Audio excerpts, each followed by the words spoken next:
రక్షణ అనే అంశాన్ని మనం ధ్యానం చేసుకుంటున్నాము. ఇక్కడ ఇర్మియా గ్రంథంలో 8వ అధ్యాయంలో కోతకాలము గతించున్నది, గ్రీష్మకాలము జరిగిపోయేను, మనము రక్షణ పొందకే ఉన్నామని చెప్పుదు అని ఇక్కడ ఏమంటున్నాడంటే, రక్షణ అనేది మానవులందరూ పొందాలని దేవుడు దీర్ఘశాంతం కలగబడినాడని మనం 2 పేతురు రాసిన పత్రికలో మనం చూస్తామండి. అందరి నిమిత్తమే యేసుక్రీస్తు వారు రాకుండా భూమి మీద రెండో రాకడ ఆలస్యం జరుగుతున్నట్టు మనం చూస్తున్నాం. ఇక్కడ ఏమంటాడంటే, కాలాలు మారిపోతున్నాయి, ఋతువులు మారిపోతున్నాయి, జీవితాలు గతించిపోతున్నాయి, కానీ మనుషులు రక్షణ పొందట్లేదు. కోతకాలం గతించిపోయింది, గ్రీష్మకాలం గతించిపోయింది, కానీ నా జనులకు రక్షణ లేదు అని ఇర్మియా ప్రవక్త ఏడుస్తూ విలాపిస్తూ గ్రంథస్థం చేసినట్లు మనం చూస్తున్నాం. చాలా మందికి రక్షణ సువార్త విన్నపడినప్పటికీ దాన్ని నిర్లక్ష్యపరుస్తూ వాయిదా వేస్తూ ఉంటారు. మన రక్షణ పొందకుండా, బాప్తిజం పొందకుండా. అంటే దేవుడు ఒక ఉగ్రత నుంచి తప్పించుకోవాలన్న ఆలోచన లేకపోతే నిర్లక్ష్యంతో ఇంకా సమయం ఉందలేదని వారు నిర్లక్ష్య ద్వారంతో ముందుకు వెళ్తున్నట్టు మనం చూస్తున్నాం. అదేవిధంగా 1 దశలో రాసిన పత్రిక 5వ అధ్యాయము మొదటి నుంచి చదువుకుంటే, యేసు ప్రభువు ఎప్పుడు వస్తారో మనకు తెలియదండి. ఆయన దొంగ వలే రావచ్చు అని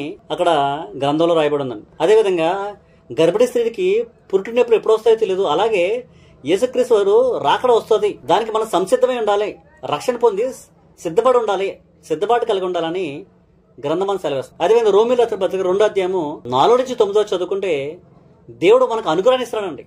అంటే అందరూ అంతటా రక్షణ పొందాలని, ఎవరు నశించిపోకుండా ఉండాలని దేవుడు ప్రతిదినము తన కృప ద్వారా, తన అనుగ్రహేశ్వర్యం ద్వారా మనల్ని కాచి కాపాడుతూ ప్రతిదినం మనకు అనుగ్రహిస్తున్నాడు. దేవుడు ప్రతిదినం మనకు అనుగ్రహిస్తూ, ప్రతిరోజు మనకు అనుగ్రహిస్తూ, నెల తర్వాత నెల ఆయన గడువును మనకిస్తూ, సంవత్సరాల తరబడి సంవత్సరాలు మనకు అనుగ్రహిస్తూ, ఆయుష్యం మనం పొడిగిస్తూ ఉన్నాడండి. కాలాలు మారిపోతున్నాయి, ఋతువులు మారిపోతున్నాయి, అన్ని మారిపోతున్నాయి, మన జీవితంలో అన్ని మారుతున్నాయి, కానీ మన రక్షణ పొందకుండా దేవునికి దూరంగా ఉన్నట్లు గ్రంథం చేయబడ్డది. కానీ ఈ రక్షణ పొందడానికి కారణం ఏంటని ఇర్మియాకి అర్థమవుతుంది. అందుకే ఇర్మియా ఏమంటాడంటే, అందులోనే ఇర్మియా గ్రంథం 8వ అధ్యాయము 22వ వచనం చూసుకుంటే, గిలాదులో గుగ్గులమేమీ లేదా, అక్కడ ఏ వైద్యుడు లేడా, నా జనులకు స్వస్థత ఎందుకు కలగకపోతున్నది. అంటే గుగ్గులం అన్నది వైద్యం అనమాట, వైద్యానికి ఉపయోగపడుతుంది, మెడిసిన్ అనమాట. బామ్ అంటారు, బామ్. అది రోగాన్ని రోగులకు ఇస్తే అది రోగులు పోయి అనమాట కాలంలో.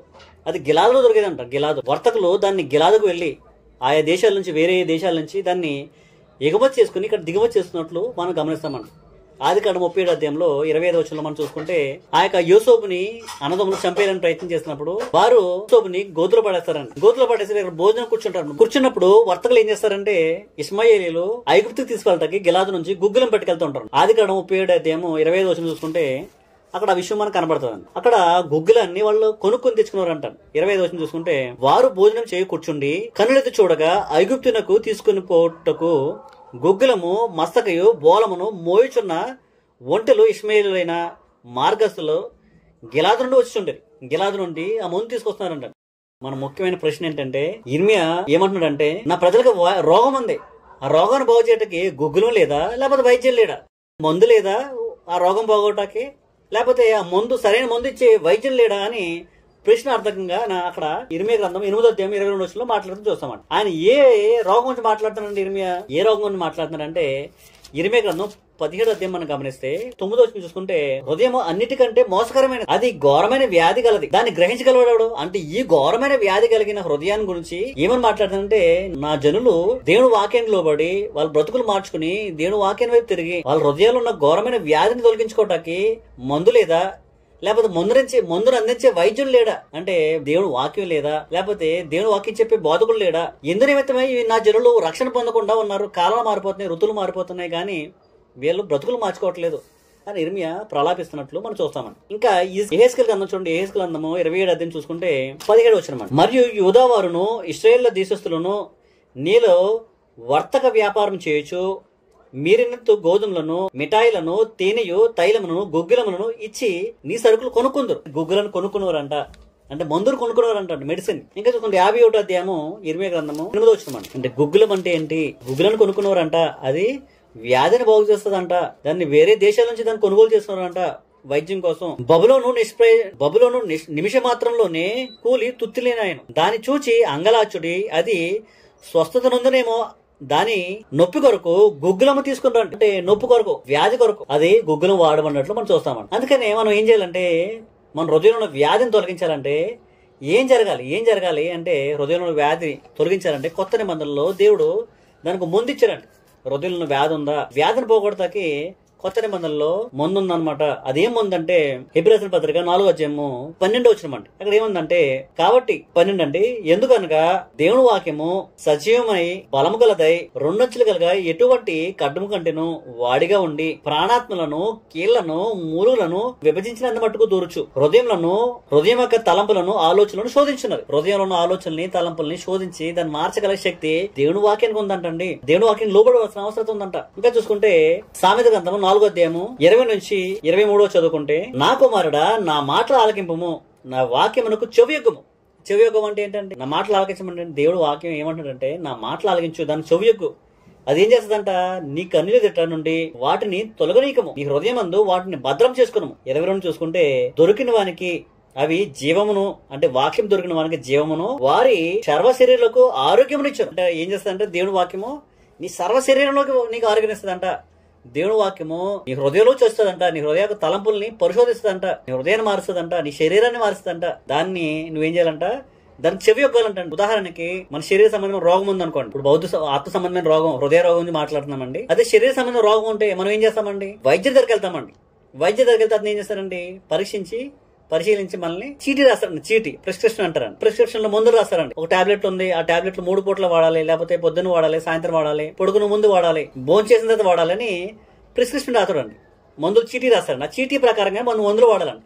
అప్పుడే మనకున్న వ్యాధి పోతుంది అనమాట. అలాగే మనకు కూడా హృదయంలో ఉన్న వ్యాధి పోవాలంటే, హృదయంలో ఉన్న పాపాన్ని తొలగించాలంటే, కఠినత్వాన్ని తీసివేయాలంటే దేవుడు కొత్త నిబంధనలో ఏర్పాటు చేశారండి. అందుకని రక్షణ పొందాలి, లేకపోతే మనలో హృదయంలో పాపం పోవాలి, బాగుపడాలి అని ఆనాడు చాలా మంది ఎదురు చూసారంట. 116వ కీర్తన 13 చూసుకుంటే, రక్షణ పాత్ర చేత పుచ్చుకుని యెహోవా నామమున ప్రార్థన చేసేది. రక్షణ కోసం వాళ్ళు ప్రార్థన చేస్తారంటండి. రక్షణ కావాలి అంటే, రక్షణ కావాలంటే హృదయంలో పాపం పోవాలి. పాపం పోతే రక్షించబడతామండి. పాపాలతో ఉంటే మన రక్షణ పొందిన వారు కావండి. పాపాలు పోవాలంటే మనం వాక్యాన్ని అంగీకరించి, కొత్త నిబంధన స్వీకరించి, మారుమనసు పొంది, బాప్తిజం పొంది, పాపక్షమాపణ నిమిత్తం రక్షణ పొందాలి, బాప్తిజం పొందాలి. అప్పుడే రక్షించబడతాం.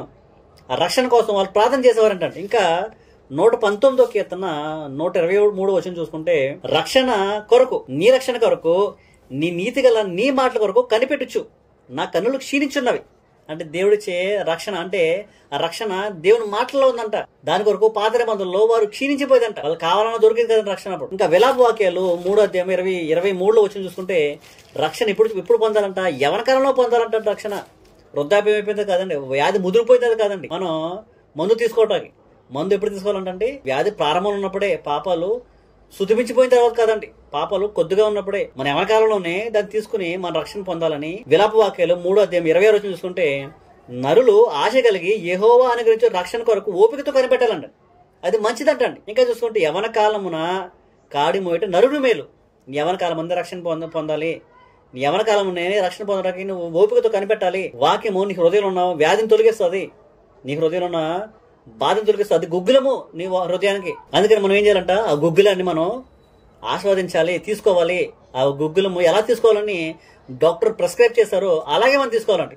చీటీలో మనకి ఎలా చెప్తే అలాగే తీసుకోవాలి కదండి. చీటీలో 3 పూట్ల 3 టాబ్లెట్ వేసుకున్నాం అనుకోండి, మనం 1 పూట వేసుకున్నాం అనుకోండి, అదేమవుతుందండి, మన శరీరంలో రోగం పోదండి. అలాగే హృదయాన్ని బాగు చేసేది కొత్త నిబంధనని, ప్రిస్క్రిప్షన్, కొత్త నిబంధన చీటీ మనకి ఇచ్చారండి. అందుకని కొత్త నిబంధనలు ఉన్న ప్రకారం మనం చేయాలి, ఉన్నది చేయాలి. ఏది కలిపేసినా 3 పూటలు వేసుకోమని 4 పూటలు వేసుకున్నా, ఎక్కువ వేసుకున్నా ప్రమాదం అండి, తక్కువ వేసుకున్నా ప్రమాదమే. ఎలా వేసుకోమని వైద్యుడు చెప్పాడో అలాగే వేసుకోవాలన్నమాట. అంటే మన నిర్మాణకుడు, దేవుడు మనుషులు నిర్మించిన వాడండి, మన హృదయాన్ని నిర్మించిన వాడండి. హృదయం ఏమి చెప్తే, ఏం వింటే, ఎలా ఆచరిస్తే ఆ హృదయంలో ఉన్న పాపం పోతాడో, మనిషి బాగుపడతాడో, ఎలా రక్షణ పొందుతాడో అని దేవుడు తెలుసు. కాబట్టి ఆ రక్షణ సందేశాన్ని దేవుడు కొత్త నిబంధన రూపంలో మనకు అందించాడు. అవి వింటేనే మన పాపాలు క్షమించబడతాయండి. అందుకే దేవుడు ఏమన్నా అంటే, క్షమించే అధికారం నా దగ్గర ఉంది ముందు పాత నిబంధనలో. దాని తర్వాత ఆ అధికారాన్ని యేసుక్రీస్తు వారికి ఇచ్చి భూమి పంపించే యేసుక్రీస్తు వారు ఆ యొక్క అధికారాన్ని తను భూమి ఉన్నప్పుడు వినియోగించుకుని పాపాలు క్షమించారు ఆయా చోట్ల. ఆయన వెళ్ళిపోతూ ఆ అధికారాన్ని శిష్యులకి ఇచ్చాడు. శిష్యులకి ఇచ్చిన తర్వాత శిష్యులు ఏం చేశారంట, అధికారం అని, పాపాలు క్షమించే అధికారాన్ని కొత్త నిబంధనలో అపోస్తుల బోధలో పెట్టారంట. అంటే చీటీ రాశారన్నమాట. చీటీ, ఇలాగ దేవుడు పాపాలు క్షమిస్తాడు, మీరు ఎలా చేస్తే దాని ప్రకారం చేయండి అని వినాలన్నమాట. దాని ప్రకారం ఆచరించాలి, చేయాలండి. అది ఎలా ఉంటదంట, చీటీ మనం చదువుతున్నప్పుడు ఇబ్బందికరంగా ఉంటదండి, బాధాకరంగా ఉంటది. ఎందుకంటే వ్యాధి వచ్చినప్పుడు మనం ఏం చేస్తామంటే మందులు వాడతాం. మందులు తీయగా ఉంటాయండి, చేదుగా ఉంటాయి కదా, తీయగా ఉండవు కదా. అదే కొంచెం ముదిరిందన్న వ్యాధి ఇంజక్షన్ చేస్తారండి, అది బాగుంటుంది, అది బాగోదండి. పిల్లలు చూస్తే గగ్గులు పెడుతూ ఉంటారు ఇంజక్షన్ చేయించుకోవడం. అదే విధంగా ఆపరేషన్ చేయించుకోవాలండి, వ్యాధి పళ్ళు తొలగాలంటే ఆపరేషన్ జరగాలి కొన్ని సందర్భాలు. అది ఇంకా ప్రమాదకరం, అంతే అది ఇంకా బాధాకరం అండి. అంటే మన శరీరంలో వ్యాధి పోవటానికి బాధాకరమైన టాబ్లెట్లు గొంతుకుల్లో లోపల వేసుకుంటామండి. ఎంత ఇబ్బందికరమైన బలవంతంగా వేసుకుంటామండి, ఎందుకంటే మన శరీరం రోగం పోవాలని. అలాగే బలవంతమైన ఇంజక్షన్ బిగమట్టి ఇంజక్షన్ చేయించుకుంటామండి. ఒక్కోసారి డాక్టర్ గారు బిగమట్టొద్దు, ఇంజక్షన్ సూది దిగట్లేదు అంటాడు. ఆపరేషన్ కూడా మనం కష్టమైన ఇబ్బంది అయినా బాధతో అనేక మంది ప్రార్థన చేయించుకుని రోగం బాగోవాలని ఆపరేషన్ చేయించుకుంటామండి. అలాగే శరీరం కోసం బాగుపడతాకి మనం ఇన్ని ప్రయత్నాలు చేస్తున్నామండి. అదేవిధంగా ఆత్మ సంబంధమైన రోగం బాగుపడతాకి మనకిచ్చే వాక్యం కూడా అంగీకరించడానికి కష్టతరంగా ఉంటుందండి. కొత్త నిబంధన ఇబ్బందికరంగా ఉంటుందండి. ఎలా ఇబ్బందికరంగా ఉంటుందండి? ఇక్కడ క్రీస్తు సంఘంలో కొత్త నిబంధన ప్రకారంగా ఆచరించే పద్ధతులు ఉంటాయండి. దాన్ని చెప్పే వైద్యులు ఉన్నారండి, బోధకులు ఉన్నారండి. ఇలా చెయ్యండి అమ్మా, గుగ్గుల మీది నీ హృదయాన్ని బాగు చేస్తుంది, ఇందులోని దేవుడు వైద్యం పెట్టాడు, ఈ చీటీ ఇచ్చాడు మీకు, ఈ చీటీ ప్రకారం మీరు చేయాలి, చీటీని దాటి మీరు చేయకూడదు, అలా చేస్తే మీ ప్రమాదం ఎక్కువ, చీటీ ప్రకారంగా వాడబోతే మందులు ఎక్కువ వాడినా మీకు ప్రమాదం వస్తుంది, తక్కువ వాడినా మీకు రోగం పోదు, అలాగే దీంట్లో ఉన్నది చేయాలి మీరు అని కొత్త నిబంధన సంబంధులు, క్రీస్తు యొక్క సంబంధులు, బోధకులు బోధిస్తున్నప్పుడు ఆ బోధకు లోబడిన వారు చాలా తక్కువ అండి. ఆ బోధకు లోబడి రక్షణ పొందే వాళ్ళు చాలా తక్కువ మంది అనమాట. అందుకనే మనం ఏం చేయాలంటే కొత్త నిబంధనని, ప్రిస్క్రిప్షన్ని, కొత్త నిబంధన చీటీని పరమ వైద్యుడు మనకు అందించినప్పుడు ఆ వైద్యానికి మనం లోబడాలి. దానికి ఎలా చెప్పాలో అలాగే తీసుకోవాలి తప్ప దాన్ని మించి తీసుకోకూడదు అన్న విషయాన్ని మన గ్రంథం చాలా చాటుగా తెలియపరుస్తుంది. అందుకని ఇరిమి ఏమంటాడంటే గిలాదులో గుగ్గులు లేదా, లేకపోతే వైద్యులు లేడా, గుగ్గులు ఉంది, వైద్యులు చెప్పేవాళ్ళు ఉన్నారు, కానీ వినేవాళ్ళు ఏం చేస్తారంట, దాన్ని పెడచోని పెడుతున్నారంట, వినటానికి వాళ్ళు ఆసక్తి చూపెట్టలేదంట, వాళ్ళ మనసునే ఇవ్వట్లేదంట అండి. చూడండి 2 తిమోతి రాసిన పత్రిక 4వ అధ్యాయంలో చూస్తుంటే వైద్యుడు ఎలా ఉండాలంటండి, వైద్యుడు దేవుని వాక్యాన్ని సరిగా చెప్పేవాడే ఉండాలండి. ఉదాహరణకి వైద్యుడు ఉంటాడండి, ఆ వైద్యుడు ఎంబీబీఎస్ చదువుతారండి, ఎండి చదువుతారండి, ఆ చదువు సరిగ్గా చదవలేదు అనుకోండి, చదివినప్పుడు సరిగ్గా మార్కులు రాలేదనుకోండి, సరిగ్గా పాస్ అవ్వలేదు, డబ్బులు ఇచ్చి పాస్ అయిపోయాడు అనుకోండి, అతను వైద్యం సరిగ్గా చేయలేడండి, రోగాలు సరిగ్గా పోగొట్టలేడు, పైపెచ్చు అతను ప్రాణాలు కాపాడుతారని వచ్చిన వారు ప్రాణాలు తీసే పరిస్థితి అనమాట, ప్రాణాలు పోతాయండి. అలాగే కొత్త నిబంధన కానీ వైద్యము, పరమ వైద్యం మనకు అందించినప్పుడు, సైన్స్ మనకు అందించాడు కదా, బుక్ అందించాడండి మనకి. ఈ గ్రంథంలో మనం సరిగ్గా చదివి అర్థం చేసుకోక మనం చదివినప్పుడు బోధకులైన మనము వైద్యులం కాబట్టి, ఆత్మలు రక్షించే వైద్యులం కాబట్టి మనం సరిగ్గా చదవకుండా, అది సరిగ్గా బోధించకుండా, ఆత్మల రక్షణ మనం అందించకుండా వాళ్ళు నాశనం చేసే పరిస్థితుల్లో మనం చేయకుండా మనం ఏం చేయాలంట, వైద్యుడు సరిగ్గా ఉండాలంటండి. అందుకనే 2 తిమోతి రాసిన పత్రిక 2వ అధ్యాయము 15వ వచనం ఏమంటారంటే, దేవుని ఎదుట యోగ్యుని గాను, సిగ్గుపడనక్కర్లేని పనివాని గాను, సత్యవాక్యం సరిగా ఉపదేశించే వానిగాను నిన్ను నువ్వే దేవునికి కనుపరుచుకున్నటకు జాగ్రత్త పడు. అంటే బోధించేవారు చాలా జాగ్రత్త పడాలి, బోధించేవారు. ఎందుకంటే ఆత్మను రక్షించే రక్షణ కార్యక్రమం ఉంటుంది. ఆత్మకు ఆపరేషన్ జరుగుతుంది, హృదయానికి ఆపరేషన్ జరుగుతుంది. హృదయంలో వ్యాధి ఉంది, గుగ్గులం ఉంది, ఆ వ్యాధి తొలగించడానికి గుగ్గులం ఉంది. ఆ వ్యాధి తొలగాలంటే సరైన వైద్యుడు వెళ్ళి సరైన వైద్యం చేస్తే ఆ వ్యాధి పోతుందండి. దేవుడు వైద్యాన్ని గ్రంథంలో పెట్టాడండి. ఎలాగైతే ఎంబీబీఎస్ చదువుతారో అలాగే గ్రంథాన్ని చదివి ఆత్మ రక్షణ కొరకు మనం సరైన బోధకులుగా సరైన బోధ నేర్చుకుని సరైన బోధ బోధించి హృదయంలో ఉన్న పాపాన్ని తీసివేయటానికి మనం ప్రయత్నం చేయాలండి. ఎందుకంటే సరైన బోధ బోధించకపోతే దేవుని ప్రజలు ఏమవుతారంటే ఆజ్ఞ అతిక్రమించిన వారు అవుతారండి, కొత్త నిబంధన అతిక్రమించిన వారు అవుతారండి. కొత్త నిబంధన వ్యతిరేకంగా మనం బోధించి కొత్త నిబంధన వ్యతిరేకంగా వారు ఆచరించినట్లు మనం చేసిన వారు అవుతే వాళ్ళ పాపాలు పోవు కదా, పాపాలు ఇంకా ఎక్కువ అవుతాయండి. ఎందుకంటే ఆజ్ఞ అతిక్రమే పాపం అండి. అందుకని ఆజ్ఞలు అంటే ఏంటి, ఏ ఆజ్ఞలు మనం పాటించాలి, ఏ ఆజ్ఞలు మనం పాటించకూడదు, ఏమి మనం చేయాలి, ఏం చేయకూడదు అన్న విషయాల్ని గ్రంథంలో కొత్త నిబంధనలో దేవుడు మనకు అందించారు. కాబట్టి ఆ బోధకు లోబడితే, ఆ వైద్యానికి లోబడితే, ఆ గుగ్గులను మనం తీసుకుంటే మనం సరైన వైద్యం అవుతాం, సరైన మందు అవుతుంది, మన రోగాలు బాగుపడతాయి. అదే విధంగా వినేవారు కూడా, అంటే రోగులు కూడా, హృదయంలో వ్యాధి కలిగిన వారు, పాపాలు కలిగిన వారు, ఆ రోగాలు పోగొట్టుకోవడానికి మనం ఏం చేయాలంట, సత్యవాక్యం లోబడాలండి. అందుకని చూడండి 4వ అధ్యాయము 2 తిమోతి రాసిన పత్రిక 4వ అధ్యాయము 2 నుంచి చదివితే అక్కడ ఏమంటారంటే, వాక్యమును ప్రకటించము, సమయమందును అసమయమందును ప్రయాసపడము, సంపూర్ణమైన దీర్ఘశాంతముతో ఉపదేశించు, ఖండించు, గద్దించుము, బుద్ధి చెప్పుము. ఎందుకనగా జనుడు హితబోధన సహించలేకపోతున్నారంట. హితబోధని పైన 6 అని అంకి వేసి కింద ఫుట్ నోట్లో రాసిపడింది ఏమని, ఆరోగ్యకరమైన బోధని, అంటే నీ హృదయాన్ని బాగు చేసే నీ మందుని, గుగ్గిలాన్ని వాళ్ళు అంగీకరించలేదంట. సత్యవాక్యం ఆయనది కొద్దిగా కష్టంగా ఉంటది, ఇబ్బందిగా ఉంటది, దీనికి లోబడండి, ఇది సరైన వైద్యము, దేవుడిచ్చిన వైద్యము, కొత్త నిబంధన, దీనికి లోబడండి అని బోధిస్తుంటే హితబోధకు లోబడక వాళ్ళు ఏం చేస్తారంట, దురద చెవులు గారు వారై తమ స్వకీయ దురాశలు అనుకూలమైన బోధకులను తమ కొరకు పోజేసుకున్నారంట. వాళ్ళకి ఎవరైతే వాళ్ళకి అనుకూలమైన బోధ చెప్తారో వాళ్ళు బోధ ఏం చేస్తారంట, ఆ బోధకు లోబడి మనుషులు ఏం చేస్తారంట, హితబోధకు లోబడలేదు, హితబోధకి అంగీకరించలేదంట. ఇంకేం చేస్తారంట, సత్యవాక్యమునకు చెవనీయక కల్పనాకాల వైపు తిరిగి కాలం వచ్చున్నది. అంటే కల్పనాకాలం వైపు తిరుగుతున్నారంట, సత్యవాక్యం లోబట్లేదంట.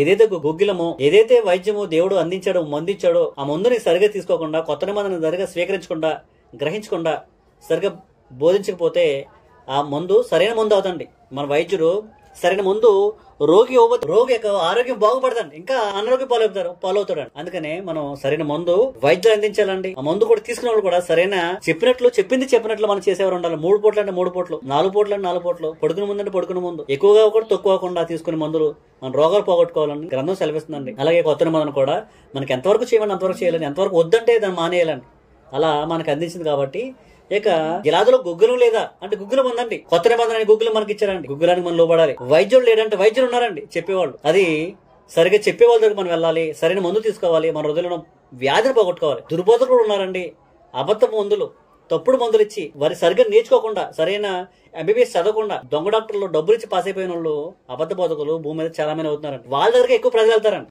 తక్కువ ఖరీదుతో వాళ్ళు వైద్యం చేస్తారండి. ఎక్కువ పెద్ద పెద్ద ఖర్చులు ఏమనుకోండి, ఎందుకంటే వాళ్ళ దగ్గర జనాలు పోజేసుకోవటం, సులువైన పద్ధతులు ఈ రీతి చేస్తున్నామని వైద్యం చేస్తారండి. కానీ దేవుని వాక్యం మమ్మల్ని ఏం సెలవిస్తుందంటే, వాక్యం లోబడాలి, సత్యవాక్యం లోబడదు. కష్టతరంగా ఉన్నప్పటికీ, ఇబ్బందికరంగా ఉన్నప్పటికీ, మీకు ఆహ్లాదకరంగా లేనప్పటికీ అది నీ రోగాన్ని పోగు చేస్తుంది. కాబట్టి ఈ కొత్త నిబంధన లోబడి మన రక్షణ పొందే వారు ఉండాలని గిలాదులో గుగ్గులం ఉంది, వైద్యుడు ఉన్నాడండి. కొత్త నిబంధన వైద్యాన్ని, కొత్త నిబంధన మందుని మనకు అందించారు. కాబట్టి ఆ ప్రిస్క్రిప్షన్ మనం ఉన్నతుడు చేసి మన హృదయంలో ఉన్న వ్యాధిని, రోగాన్ని తీసివేసుకున్న వారు ఉండాలి మమ్మల్ని అందరినీ. కొత్త నిబంధన గిగ్గులాన్ని మనం చేయడానికి కొంచెం కష్టతరంగా ఉంటుందండి. అయినప్పటికీ అది మన మేలుకరంగా ఉంటుంది అనమాట.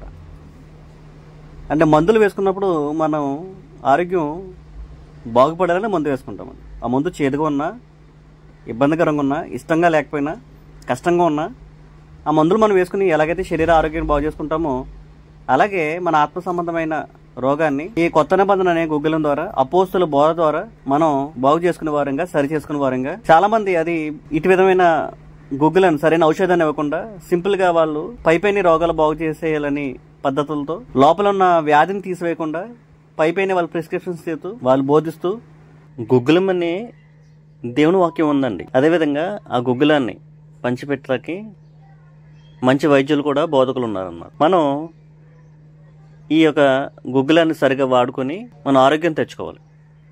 అందుకని ఇర్మియా ఏమంటున్నాడంటే, గిలాదులో గుగ్గిలం లేదా, అక్కడ వైద్యులు లేడా అంటున్నారండి. ఇప్పుడు గుగ్గిలం అనే కొత్త నిబంధన అనే అపోస్తుల బోధ ఉందండి. అది మన హృదయంలో ఉన్న రోగాన్ని తీసివేస్తుంది. ఆ బోధను బోధించే బోధకులు కూడా ఉన్నారన్నమాట. అంటే మంచి వైద్యులు కూడా మనకు అందుబాటులో ఉన్నారన్నమాట. వారి యొక్క విషయాలను మనం గ్రహించగలాలి. నిజమైన బోధకుడు లేకపోతే నిజమైన వైద్యుడు ఎవరంటే, వారు చదువుకున్న చదువులు, అంటే ఎంబీబీఎస్ చదివినా, ఎండీ చదివినా, వారు చదువుకున్న చదువులు ప్రకారంగా ఎలా అయితే వైద్యం చేయాలో అలా ఉన్నదన్నట్టు వైద్యం చేసిన వారే, సరైన వైద్యం చేసిన వారే నిజమైన వైద్యుడు. అలాగే కొత్త నిబంధన అనే గుగ్గిలంని, ఆ మందుని, ఆ వైద్యాన్ని సరైన రీతిలో అందించేవాడే నిజమైన బోధకుడు, వైద్యుడు. అంటే హృదయాన్ని బాగు చేసేవాడు, హృదయంలో ఉన్న ఘోరమైన వ్యాధిని తీసివేయగలిగినాడు అనమాట.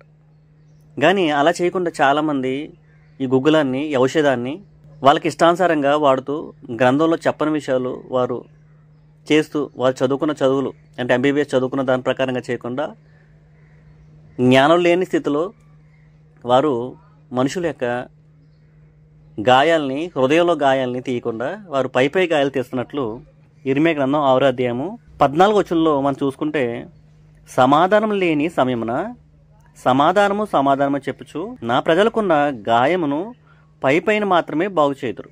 అంటే నా ప్రజలకున్న గాయాలని పైపైనే బాగు చేస్తున్నారు అని ఇర్మియా ప్రలాపిస్తున్నాడండి.